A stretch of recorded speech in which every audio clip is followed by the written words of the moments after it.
नमस्कार। आज हम एक बहुत ही पुरानी और दिलचस्प पहेली को समझने की कोशिश करेंगे।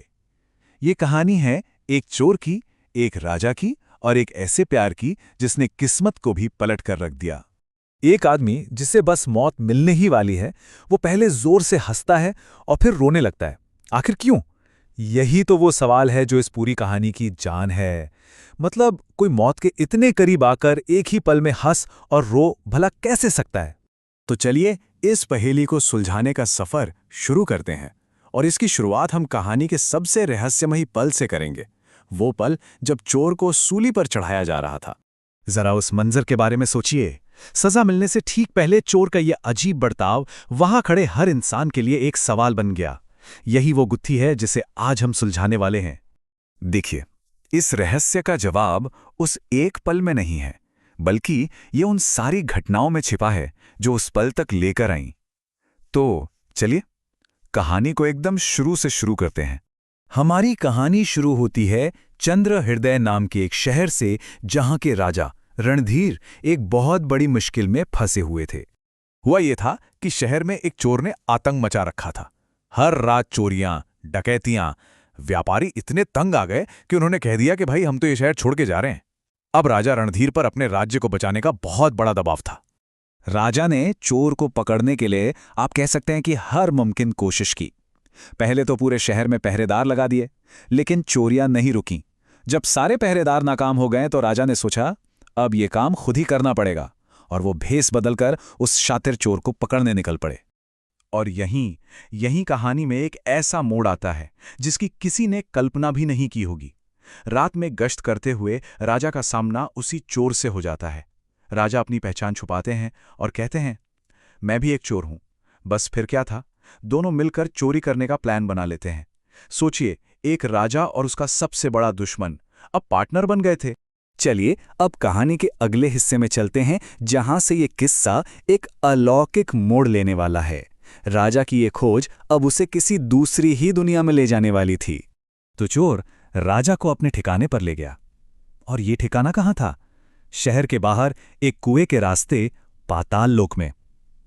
लेकिन वहां पहुंचते ही चोर की एक नौकरानी ने राजा को पहचान लिया और उसे फौरन वहां से भाग जाने को कहा, नहीं तो उसकी जान खतरे में पड़ सकती थी।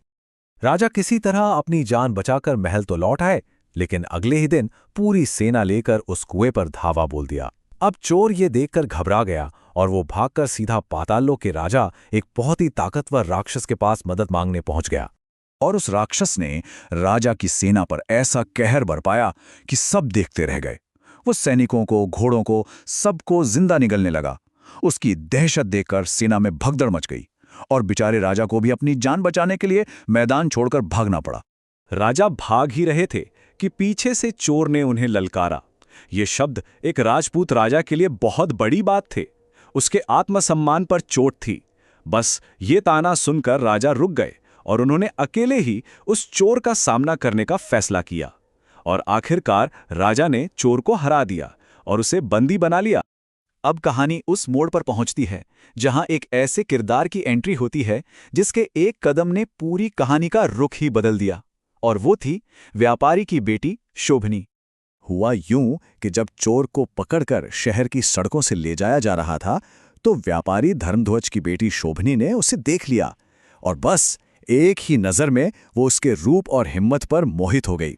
वो भागी भागी अपने पिता के पास गई और जिद करने लगी कि कुछ भी करके इस चोर को छुड़वाओ।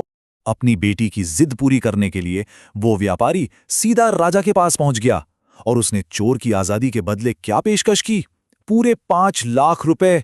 जरा सोचिए उस जमाने में ये कितनी बड़ी, कितनी ज्यादा बड़ी रकम रही होगी। लेकिन राजा अपने फैसले पर अटल था। उसने साफ साफ कह दिया, जिस चोर ने मेरे पूरे शहर को लूटा, जिसकी वजह से मेरी पूरी सेना मारी गई, उसे मैं किसी भी दौलत के बदले में नहीं छोड़ूंगा। जब शोभनी को पता चला कि राजा नहीं मानेंगे, तो उसने एक ऐसा फैसला लिया जिसने सबको हैरान कर दिया। उसने एक चिता तैयार करवाई, चोर के शव को सूली से उतरवाया और उसका सिर अपनी गोद में रखकर खुद भी उसके साथ सती होने के लिए बैठ गई। एक ऐसे इंसान के लिए जिसे वो ठीक से जानती तक नहीं थी। और अब हम कहानी के उसी सवाल पर वापस आते हैं जहां से हमने शुरुआत की थी। वो सारी घटनाएं जो हमने अब तक देखी, वही हमें उस एक सवाल का जवाब देंगी, चोर आखिर हंसा और रोया क्यों? तो इस पहेली का जवाब ये है, चोर रोया क्योंकि उसे ये एहसास हुआ कि शुभनी ने उसके लिए अपनी जान दे दी। एक ऐसा बलिदान जिसका कर्ज वो कभी किसी भी जन्म में नहीं चुका सकता था। और वो हंसा अपनी किस्मत पर, ईश्वर के खेल पर, कि ये भी क्या अजीब तरीका है कि एक चोर जब मौत के दरवाजे पर खड़ा है तब उसे एक राजकुमारी जैसा निस्वार्थ प्रेम मिल रहा है। वैसे कहानी का अंत भी उतना ही हैरान करने वाला है। शुभनी के इस निस्वार्थ प्रेम और हिम्मत को देखकर देवी माँ खुद प्रकट हुईं और उन्होंने पाताल से अमृत लाकर उस चोर को दोबारा जिंदा कर दिया। तो ये कहानी हमें एक बड़े सवाल के साथ छोड़ जाती है। ज्यादा ताकतवर क्या है, एक राजा का न्याय और उसका कर्तव्य, या फिर वो प्यार जो सारे नियम कानून, यहां तक कि मौत की हदों को भी पार कर जाए? इस पर सोचिएगा जरूर।